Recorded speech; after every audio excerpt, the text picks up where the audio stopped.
dore nshize muri Siyoni ibuye ry'urufatiro urwubakaho ntazagwa n'umusingi w'itorero.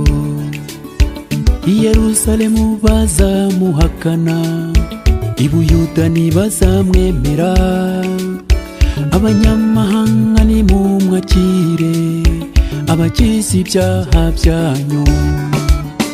ndamwungavukira muri jyewe kandi niteguye kumwakira. yari Imana yihindura ubuntu, ibona uko izakiza abantu bayo.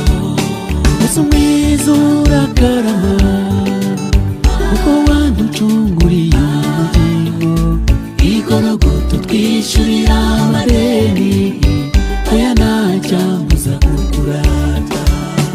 Yesu mwiza urakarama kuko waducunguriye ubugingo. Igorogota utwishyurira amadeni, oya ntacyambuza kukurata.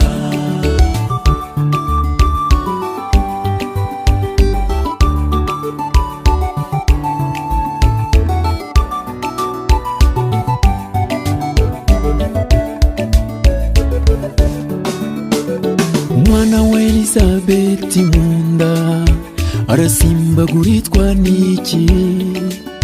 Arimo arashima Imana rurema wimuhaye umucunguzi.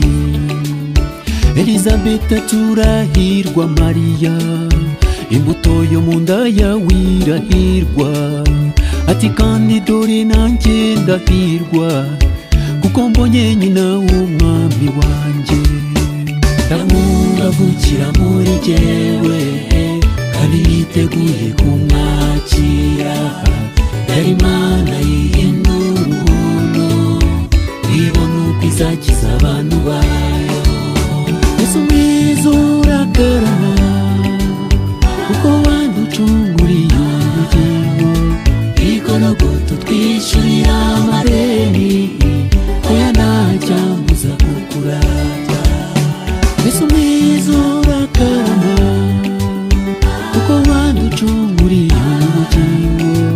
Igorogota utwishyurira amadeni, oya ntacyambuza kukurata.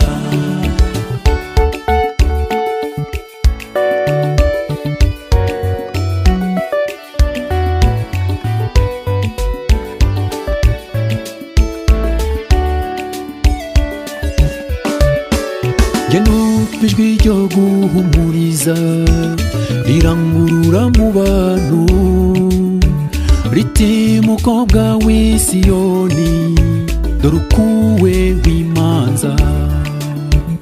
ishinjagirire nk'abatware, ihagararire wenye, ntuzacirwa witeka rwose kuko ukuwe w'imanza.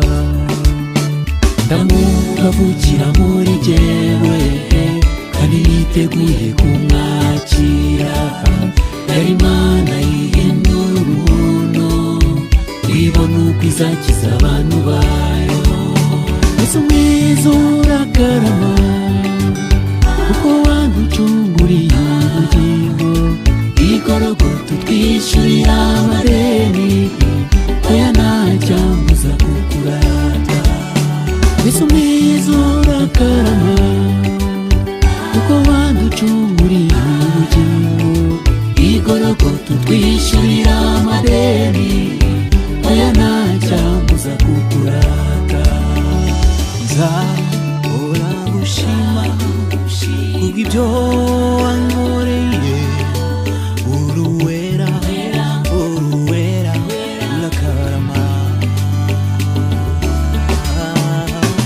nzahora ngushima kubw'ibyo wankoreye. uruwera uruwera urakarama. ndamwungavukira muri jyewe kandi niteguye kumwakira. yari Imana yihindura ubuntu, ibona uko izakiza abantu bayo. Yesu mwiza urakarama kuko waducunguriye ubugingo igorogota twishyurira amadeni oya ntacyambuza kukurata Yesu mwiza